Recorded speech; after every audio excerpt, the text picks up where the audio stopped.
আসসালামু আলাইকুম রহমতুল্লাহি ওয়া বারাকাতুহু। এটা অনেকে চিনতে পারেন, আবার অনেকে নাও চিনতে পারেন। এগুলো হলো পাইপিং ব্যাগ। এগুলা যারা বেকিং করে তাদের এগুলো প্রয়োজন পড়ে, ঠিক আছে।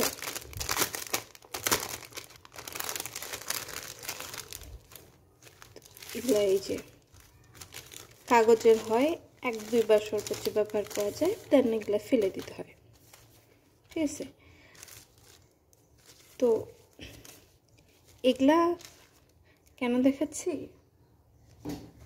এই যে এটাও একটা পাইপিং ব্যাগ। এটাও আমি বেশ কয়েকদিন ধরে ব্যবহার করতেছি, বলতে গেলে বেশ কয়েক মাস ধরে ব্যবহার করতেছি। যেহেতু এটা একটু নষ্ট হয়ে গেছে, একটু ছাতা ছাতা ধরে গেছে, তো আমি ভাবলাম এরকম আর কিছু পাইপিং ব্যাগ কিনি। এটা কয়েক মাস ধরে ব্যবহার করলেও আমি কিনছিলাম 1-1.5 বছর আগে, বাট ব্যবহার করা শুরু করছি 1-1.5 মাস হলো। তো আমি ভাবলাম আর কিছু অর্ডার করি। এটা আমি দারাজ থেকে অর্ডার করছি, আলহামদুলিল্লাহ এটা ভালো সার্ভিস দিছে। কিন্তু আমি যখন আবার এই জিনিসটাই দারাজে আবার অর্ডার দিলাম, তখন আমি অ্যাকচুয়ালি 2টা অর্ডার দিছি, যে একটা দিয়ে কাজ করতে অসুবিধা হয়, তো 2টা অর্ডার দিছি।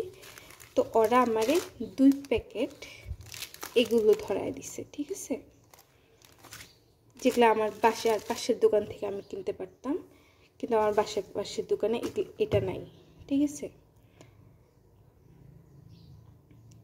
আমি বলতেছি না দারাজ থেকে শপিং একেবারেই বাদ দেন, বাট নাও এটা আমি বেশ কিছুদিন আগে আরেকটা প্রোডাক্ট অর্ডার দিছিলাম, যেটা দেখাইছে ওরা ছবিতে একরকম আর দিছে আরেক রকম, ঠিক আছে।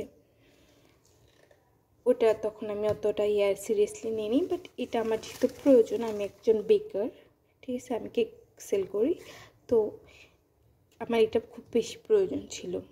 তো আমার এগুলা পার পিস 100 টাকা, ঠিক আছে। তো আমি কিনতে চাইছিলাম, ওরা আমার এগুলা ধরায় দিছে, যেগুলার প্রাইস মেবি 2-3 টাকা করে পিস।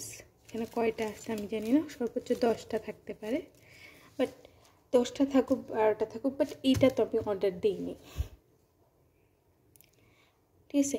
আমার কথা হলো আপনার কাছে এই প্রোডাক্টটা নাই থাকতে পারে, তাহলে আপনি না করতেন, বা আপনি করতেন, শো করতেন না, আপনি দেখাইবেন একটা প্রোডাক্ট, দিবেন আরেকটা প্রোডাক্ট। আমি দেখছি দারাজের বেশ কয়েকবার ধরে যে সেলাররা এই কাজটা করে। তারা যে আপনি নেক্সট টাইম, আমি তো আর শপিং করব না, বাট আপনাদের উদ্দেশ্যে বলবো যে দারাজে শপিং করার আগে অন্তত পক্ষে যত রকমের সাবধান থাকা যায় আপনারা থাকার চেষ্টা করবেন, ঠিক আছে। আর আমি ভুলেও আর দারাজে নাই, ঠিক আছে। আমি এটা দারাজে আগের বারই চিন্তা করছিলাম যে দারাজ থেকে কিছু কিনবো না, বাট এটা আমি অন্য কোথাও পাচ্ছিলাম না, বাট দারাজে দেখলাম যে দেখ এই সেলারটা আর কি দেখাচ্ছে এটা আসছে ওনার কাছে, দ্যাটস ওয়াই আমি অর্ডার করছি। আমার ভুল হয়েছে, রিভিউ ছিল না ইয়াতে, তাই অর্ডার করা। কিন্তু নেক্সট টাইম আমি আর দারাজ থেকে শপিং করবো না। আমার যে 300 টাকা পুরাই চলে গেছে, মানে 100 টাকার মতো মনে হয় মেবি ডেলিভারি চার্জ নিচ্ছে, আর 2টার দাম 200 টাকা। আচ্ছা, আমি তো এটা কি বলবো, কিছু বলার নেই, আমি তো এটা পাশের দোকান থেকেই যাই নিয়ে আসতে পারবো। আমি এটা কেন অনলাইনে 100 টাকা ডেলিভারি চার্জ দিই, এই ফালতু জিনিসটা আমি কেন অর্ডার করব, যেখানে আমার 1 টাকাও লাগতেছে না এটা কিনতে আমার বাসার পাশের থেকে, মানে ডেলিভারি চার্জ। ভণ্ডামির একটা লিমিট থাকা দরকার। আপনারা যাতে আমার মতো না ঠকেন, তার জন্য আমি এই যে সেলার দ্বারা যে সেলার তার প্রোডাক্ট আর ইয়াটা আমি আপনাদেরকে দেখায় দিচ্ছি, ঠিক আছে, তার সবটা। আপনারা স্পেশালি যারা বেকিং রিলেটেড আইটেমের জন্য কেনার জন্য দারাজে যাবেন, বা কোনো কিছু কেনার জন্য দারাজে যাবেন, তারা দয়া করে এই মহাশয়, ঠিক আছে, ইনার যে স্টোরটা আছে দারাজে, ইনার স্টোর থেকে দয়া করে কোনো ধরনের প্রোডাক্ট কিনবেন না। ইনার স্টোরের নাম হলো ফার্স্ট লেডি, ঠিক আছে। এই স্টোর থেকে 5 হাত দূরে থাকবেন, ঠিক আছে? অনেক প্রোডাক্ট আছে, আপনি ওগুলো পারচেস করতে পারেন।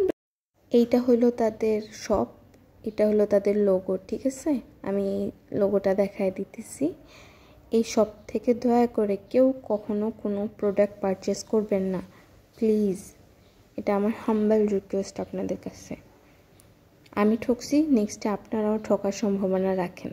তো দয়া করে এখান থেকে কেউ কোনো প্রোডাক্ট পারচেস করবেন না।